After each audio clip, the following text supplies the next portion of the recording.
हे प्रभु नारायण दयार सागर तू नामे शांति मिले मनर भीतरर गरुड़ पुराणर गुप्त सत्य कथा शुणी जीवन हुए पवित्र कथा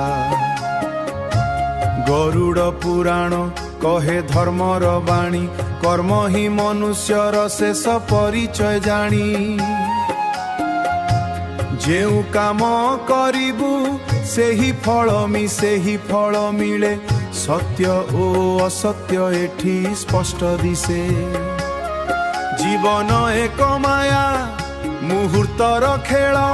लोभ मोह छाड़ी चाल धर्मर मेल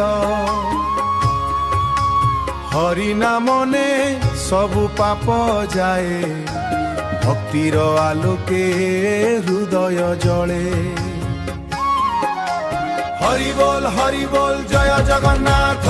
कर्मर फल एठी निश्चित साथ मोह माया छाड़ी धर सत्य पथ गरुड़ पुराण देउछि जीवनर मत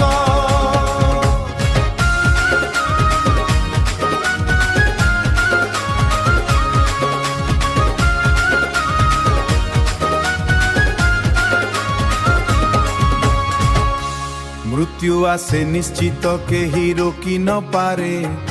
आत्मार यात्रा से नुआ पथ धरे पुण्य करिले स्वर्गर द्वार खोले पाप करिले जंत्रणा मनरे डोले समय अछि जे पर्यंत जीवन एठी भल कर्म करी गढ़ निज भाग्य नीति सेवा प्रेम धर्म हृदय रख भगवान करिबार एही समय को जदि हाराई देबू पछे पछे तुमे अनुख लुचि जाए लक्ष्य गरुड़ पुराण कहे जीवनर सार मान दया क्षमा हृदयर धन एहारे रहे आत्मार पवित्र मन जगत मिथ्या सत्य केवल हरि तांको नामे मिले मोक्षर धारी हरि नाम नेले मन शांति पाए गरुड़ पुराण सुसतु जय जगन्नाथ।